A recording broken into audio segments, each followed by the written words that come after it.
नमस्कार। आकाशवाणी जयपुर अजमेर से प्रस्तुत हैं प्रादेशिक समाचार।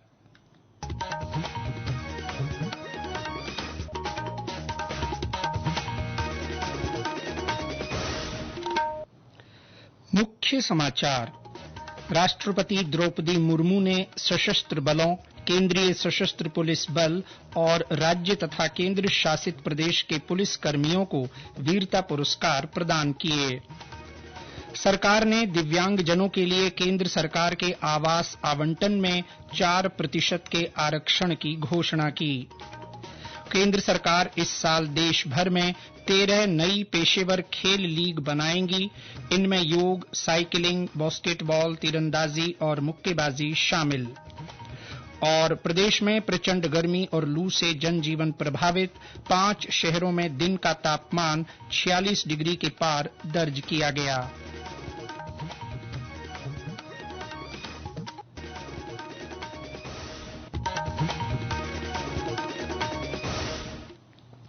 समाचारों के साथ मैं जितेंद्र सिंह पूनिया। और अब समाचार विस्तार से। राष्ट्रपति द्रौपदी मुर्मू ने कल राष्ट्रपति भवन में रक्षा अलंकरण समारोह के पहले चरण में सशस्त्र बलों, केंद्रीय सशस्त्र पुलिस बल और राज्य तथा केंद्र शासित प्रदेश पुलिस के कर्मियों को वीरता पुरस्कार प्रदान किए। इनमें 6 कीर्ति चक्र और 33 शौर्य चक्र शामिल हैं।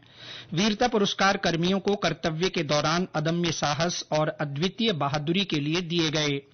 राइफलमैन रवि कुमार, कर्नल मनप्रीत सिंह, उप पुलिस अधीक्षक हिमायुन मुजम्मिल भट्ट और नायक दिलवर खान को मरणोपरांत कीर्ति चक्र प्रदान किए गए। मराठा लाइट इन्फेंट्री के मेजर मल्ला राम गोपाल नायडू और पंजाब रेजिमेंट के मेजर मंजीत को कीर्ति चक्र प्रदान किया गया। मेजर आशीष घोंचक, सिपाही प्रदीप सिंह, हवलदार रोहित कुमार, कांस्टेबल पवन कुमार, कांस्टेबल देवन सी, विजयन कुट्टी जी और कैप्टन दीपक सिंह सहित 7 बहादुर कर्मियों को उनके असाधारण साहस और कर्तव्य के दौरान बलिदान के लिए मरणोपरांत शौर्य चक्र प्रदान किए गए। लोकसभा अध्यक्ष ओम बिरला ने कहा है कि पिछले 11 वर्षों में देश भर में रेल नेटवर्क का तेजी से विस्तार हो रहा है। इसके साथ ही यात्रियों को विश्व स्तरीय सुविधाएं मिल रही हैं। वे कल बूंदी रेलवे स्टेशन के उद्घाटन कार्यक्रम में बोल रहे थे। प्रधानमंत्री नरेंद्र मोदी ने कल बीकानेर के देशनोक से इस स्टेशन का वर्चुअल माध्यम से उद्घाटन किया था। इस अवसर पर श्री बिरला ने कहा कि ये स्टेशन न केवल एक आधुनिक सुविधायुक्त यात्री केंद्र है, बल्कि यह नए भारत की नई सोच, नई दृष्टि और प्रगति की तस्वीर भी प्रस्तुत करता है। उन्होंने कहा कि बीते दशक में कोटा बूंदी क्षेत्र में प्रमुख और उपनगरीय रेलवे स्टेशनों का पुनर्विकास हुआ है। नई रेल सेवाओं और मेमू ट्रेनों के संचालन से आवागमन आसान हुआ है। सरकार ने दिव्यांगजनों के लिए केंद्र सरकार के आवास आवंटन में 4% के आरक्षण की घोषणा की है। ये निर्णय सार्वजनिक सेवाओं में समानता, सम्मान और पहुंच की दिशा में एक महत्वपूर्ण कदम है। आवास और शहरी मामलों के मंत्री मनोहर लाल ने अपने एक बयान में कहा कि दिव्यांगजनों के लिए केंद्र सरकार के रिहायशी आवासों तक उचित पहुंच सुनिश्चित करने के लिए एक कार्यालय ज्ञापन जारी किया गया है। ये पहल प्रत्येक नागरिक के सशक्तिकरण के लिए सरकार की प्रतिबद्धता को दर्शाती है और एक समावेशी और सुलभ भारत की नींव को भी मजबूत बनाती है। ऑपरेशन सिंदूर की कामयाबी का जश्न मनाने और भारतीय सेना की वीरता को सम्मानित करने के उद्देश्य से प्रदेश में विभिन्न गतिविधियां आयोजित की जा रही हैं। इसके तहत राज्य में जगह जगह तिरंगा यात्राएं निकाली जा रही हैं। इसी कड़ी में कल बाड़मेर में उद्योग और वाणिज्य राज्य मंत्री के विश्नोई के नेतृत्व में तिरंगा यात्रा निकाली गई। ये तिरंगा यात्रा गुढ़ामलानी, रामजी का गोल, बोर चारणान और धोरी मन्ना से गुजरते हुए मांगता गांव में संपन्न हुई। सलूम्बर में आयोजित तिरंगा रैली में बड़ी संख्या में शहरवासियों ने भाग लिया। झालावाड़, राजसमंद और पाली के तखतगढ़ में तिरंगा यात्रा निकाली गई। इस अवसर पर पूर्व सैनिकों का सम्मान किया गया। वैश्विक एजेंसी फिच रेटिंग्स ने अगले 5 वर्ष में भारत की सकल घरेलू उत्पाद यानी जीडीपी वृद्धि दर 6.4% रहने का संशोधित अनुमान व्यक्त किया है। एजेंसी के अनुसार सकल रोजगार में वृद्धि के कारण भारत की अनुमानित जीडीपी वृद्धि दर 0.2% अधिक रहने की संभावना है। वहीं अंतर्राष्ट्रीय मुद्रा कोष की पिछले महीने जारी रिपोर्ट के अनुसार भी भारत सबसे तेज गति वाला प्रमुख देश बना हुआ है और ये अगले 2 वर्ष में 6% से अधिक की वृद्धि वाला एकमात्र देश होगा। प्रादेशिक समाचार बुलेटिन आप हमारे एक्स हैंडल @AIRnews_जयपुर, YouTube channel Rajasthan AIR news और फेसबुक AIR न्यूज राजस्थान पर भी सुन सकते हैं। इसके साथ ही आप हमारी वेबसाइट newsonair.gov.in पर भी समाचार सुन सकते हैं और संबंधित फोटो और वीडियो देख सकते हैं।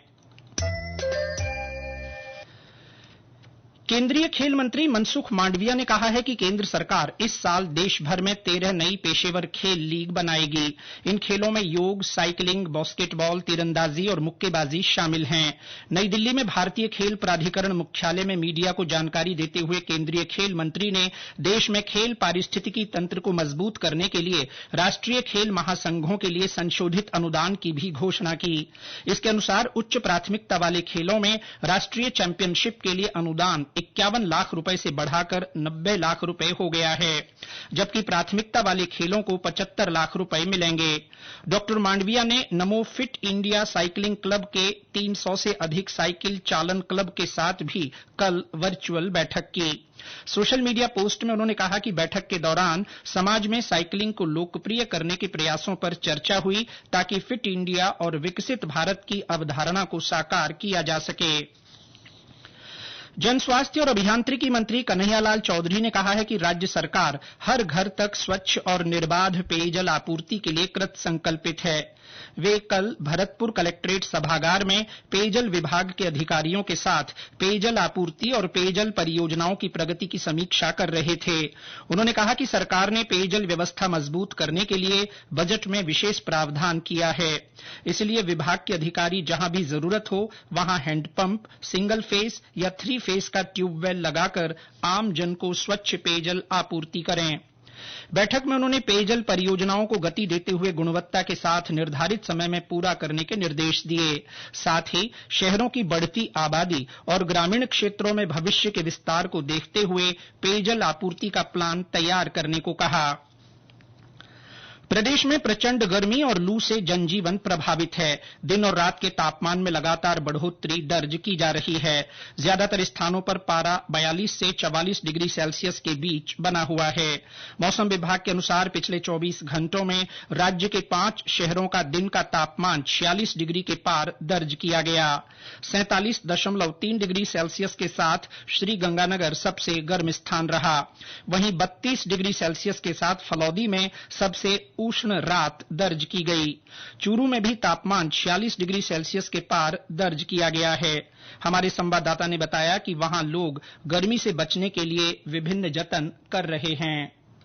चूरू में तेज धूप और गर्मी का असर बढ़ता जा रहा है। दिन भर लू चलने की स्थिति बनी हुई है, जिससे आम जन जीवन पूरी तरह से प्रभावित हो गया है। लोग लू से बचने के लिए दोपहर को घरों में डूब के रहने को मजबूर हो गए हैं। आवागमन के अभाव में बाजार सुनसान दिखाई देता है। लोग ठंडा पेय, शरबत, कोल्ड ड्रिंक, आइसक्रीम, जूस का सेवन कर गर्मी से राहत पा रहे हैं। गाँव से आने वाले मजदूरों की संख्या काफी कम हो गई है, जिससे भवन निर्माण करने वाले लोगों को काफी समस्या हो रही है। लोगों के गर्मी से हाल बेहाल हो रहे हैं। श्रवण शर्मा, आकाशवाणी समाचार, चूरू।